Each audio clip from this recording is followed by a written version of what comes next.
Welcome friends, it's Ray. Thank you so much for joining me today.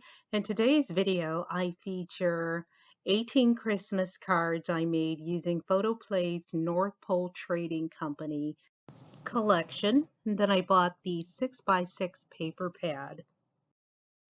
And then I bought these 12 by 12 sheets. There's 6 double-sided sheets of coordinating cardstock that are a part of this North Pole Trading. So a beautiful red, then green with snowflakes, and blue and gold. Really, that's more of a teal, but it says blue down here, with snowflakes, and then green with, sorry, hit my camera with the paper. Green with snowflakes, white snowflakes, and then they repeat, so 2 each.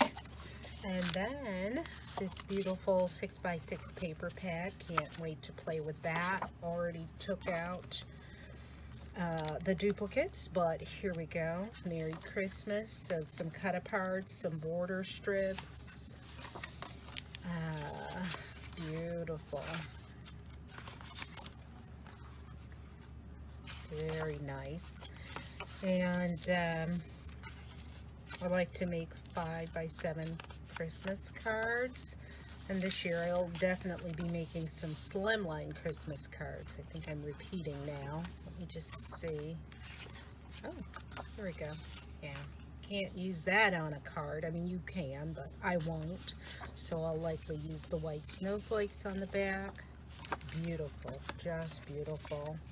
Can't wait to start playing with these. Cards number 1 and 2 use a sketch from Mojo Monday, sketch number 395.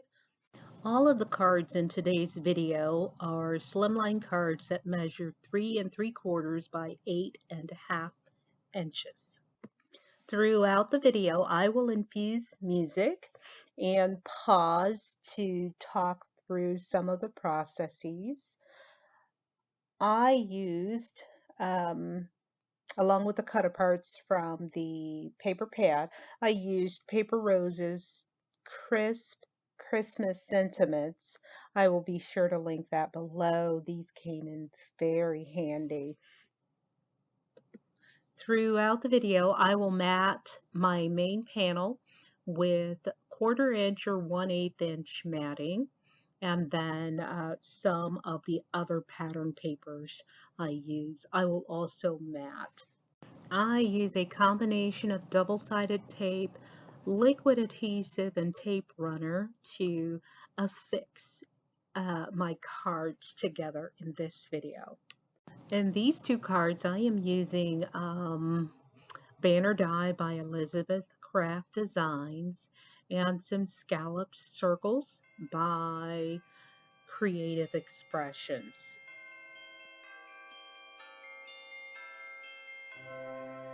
I am bringing in some pops of color in champagne, glitter champagne, and here I have die cut snowflake, Paper Rose's snowflake from some glitter cardstock, and had some double-sided adhesive on the back. The snowflake is really delicate, so I've got to be careful with it.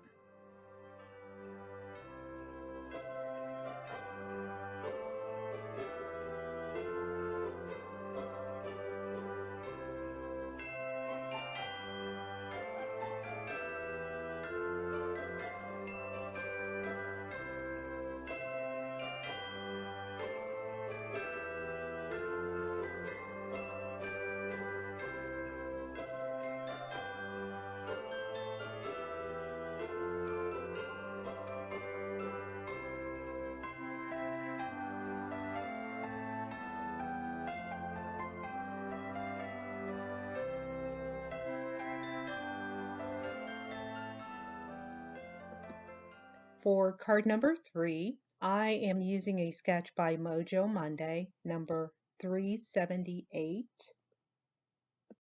I will be sure to list the card measurements on my blog along with photos of each design in case you're interested in um, reproducing any of the cards that I make in today's video.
For cards 4, 5, and 6, I used Freshly Made Sketches number 126, and this is one of my favorite sketches. So if you've watched any of my past videos, you probably have seen this sketch, this design before.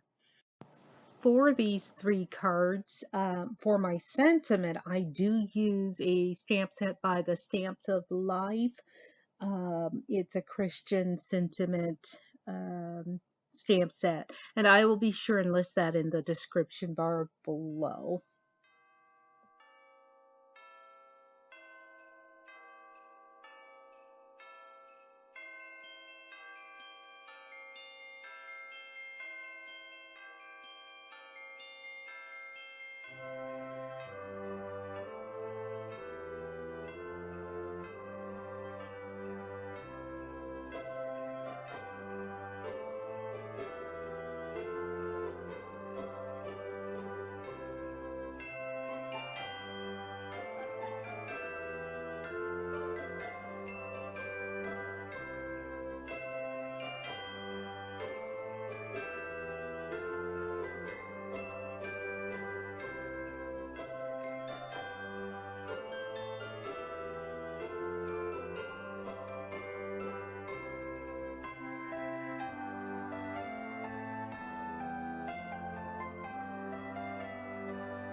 to embellish these cards, I do bring in peel-off stickers from Elizabeth Craft Designs. These are glitter gold peel-off embellishments. And I really love them because they are flat and don't add any bulk to my cards.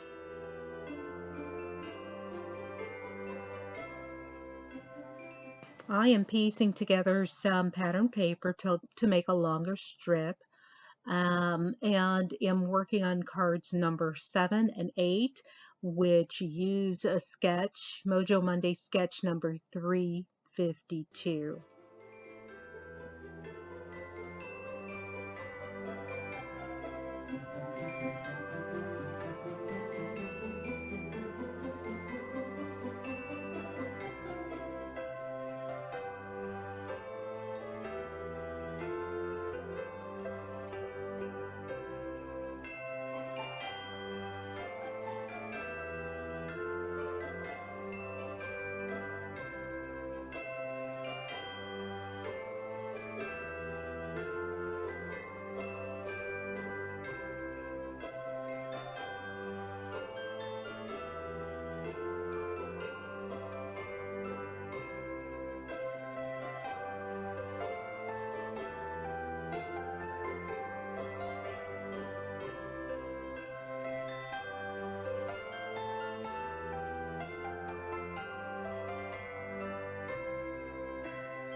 Here I have embossed some poinsettias onto a piece of green or teal cardstock and used my Hero Arts white pigment ink to go over that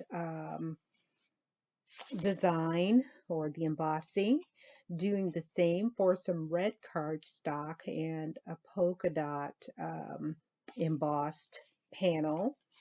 And then I am piecing together some pattern paper to make a larger piece.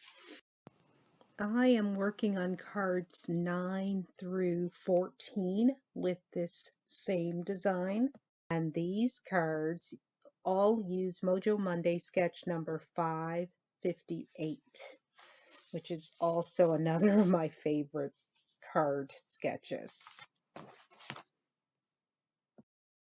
Here I am just going to put this in my trimmer and measure out the length that I want, and then trim off the excess. And I will most certainly list my card measurements for each card on my blog. For this design, I started with my top pattern paper cut to 3.5 by 6, and I placed it into my paper trimmer and on an angle, and aligned it with the 5.5-inch mark on my trimmer and cut that angle.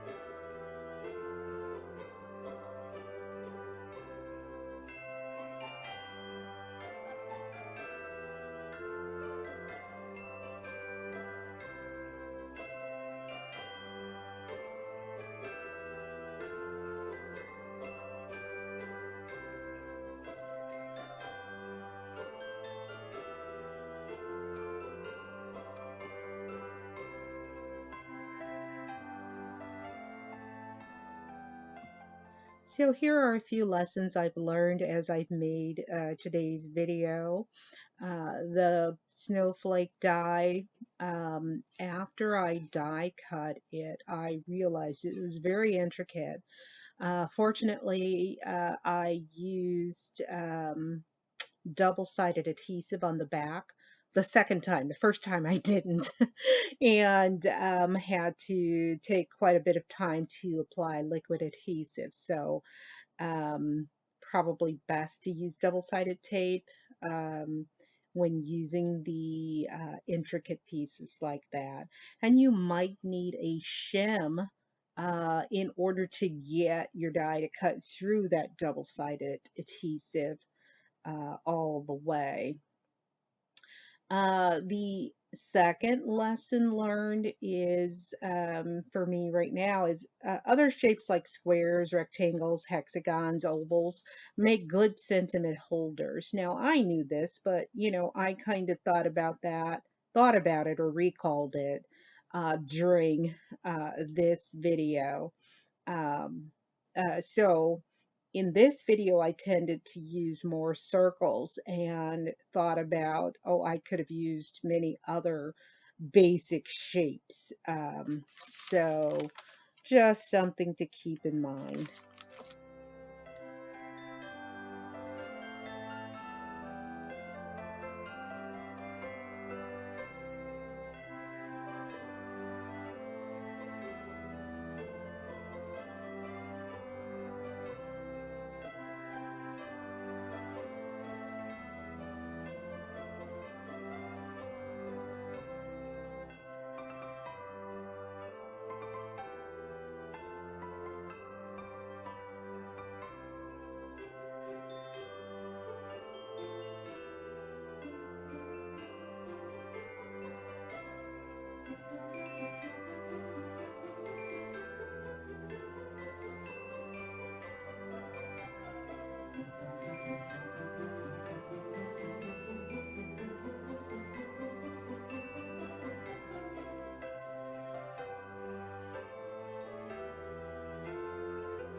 To finish off the last 3 of these cards, I did bring in some Nuvo Glitter Ruby Slippers, the glitter drops, to add some sparkle and shine.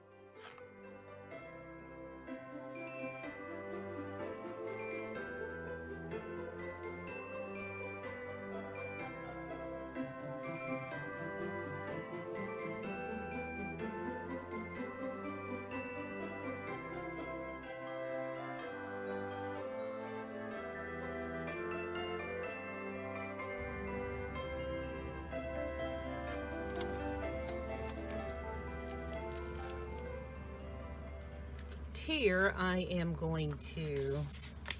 making my own envelope to match one of my cards, or all of my cards really, but just showing you the one. And this is a horizontal fold envelope.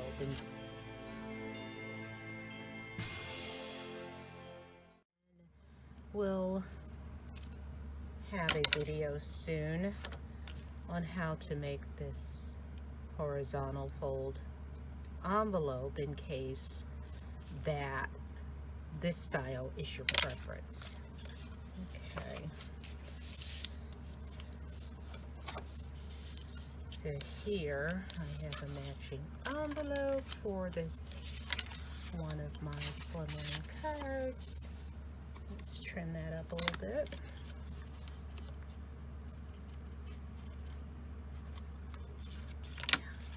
And then when I'm ready to release or seal this up, I will release this double-sided tape.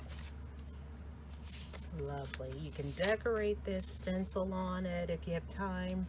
But the really nice thing about these envelopes is they take one sheet of 8.5 by 11 cardstock, and you can sit in front of your TV or, you know, sit and talk with someone and score tons of these, and then you've got your matching envelopes. That's what I do. I usually sit and do them in bulk. But I wanted to show that to you.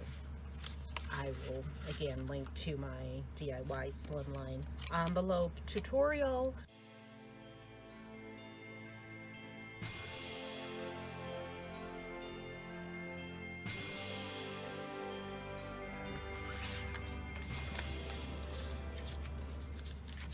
One that I've already made, scored, I haven't put together. But so this is what I mean by top folding. Okay.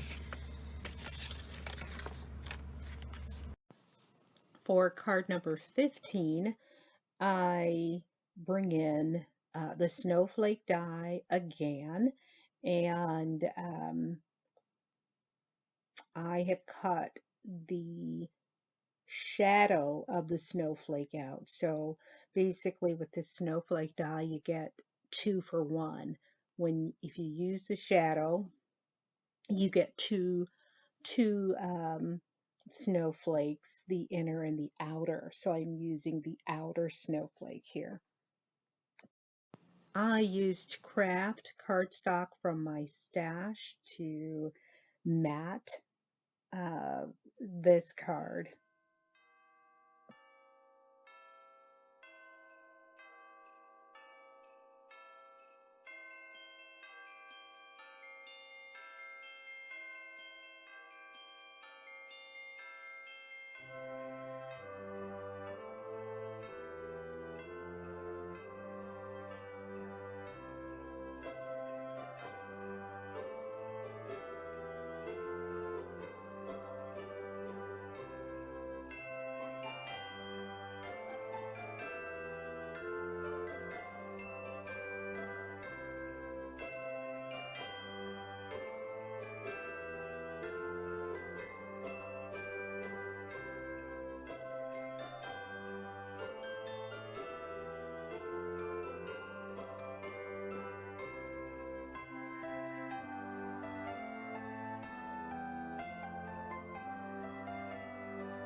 For card number 16, I am using sketch number 408 by Mojo Monday.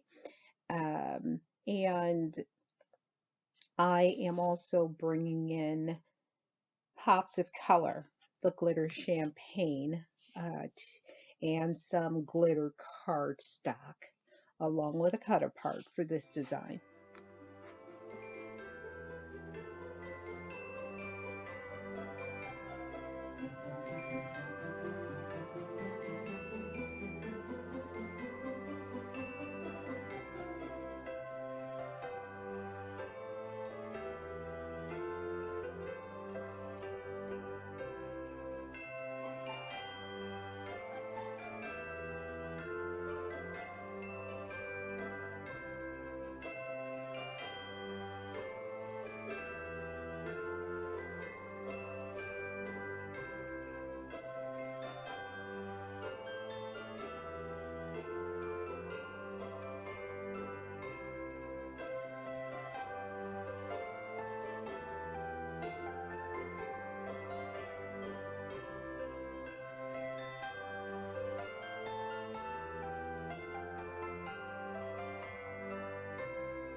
I am using some pieces of pattern paper, no card sketch here, just matting those and using a cut apart along with some pops of color in glitter champagne as embellishment.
My final card for this video is card number 18, and it is truly a scraps to butte card.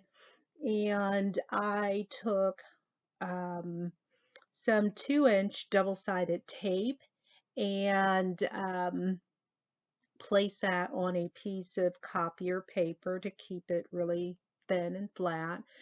Released that tape and then, or partially released it, and started adding my pieces of scrap um, cardstock to the design. And then I will bring in some gold embossing powder um, to heat set that embossing powder between the scraps, and it finishes up with some nice gold throughout this focal panel, which I've matted on some teal cardstock and left about a quarter of an inch, maybe a hair more, border, and used a cut apart. I first saw Natasha Foote add or use this process or technique, which she calls grouting, and she placed embossing powder on top of the double-sided tape. You know, the space between each piece of pattern paper scrap is heat embossed with the embossing powder of your choice, and kind of is reminiscent of like a kitchen or bathroom tile once it's laid. So I really like this technique. I have used it in a video before um, and thought it'd be great for some of the scraps here.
I will pause here and share a few more lessons learned during the production of this video. Um, this is more of an item that I recalled. Liquid adhesive is much faster than using my double-sided tape, although I prefer the double-sided tape. Tape runner also tends to be faster than using the double-sided tape. So I did use a combination of all three of these adhesives in this video. And snowflakes are beautiful, but maybe too intricate when you're trying to speed through and mass produce cards. So I will rethink that in future when I'm mass producing. If you have any lessons learned or things that you recall while watching this video, please do leave them in the comments below.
As always, thank you so much for joining me today. I hope you liked the video and will give me a thumbs up and subscribe if you're not already a subscriber. Until next time, good day, friends.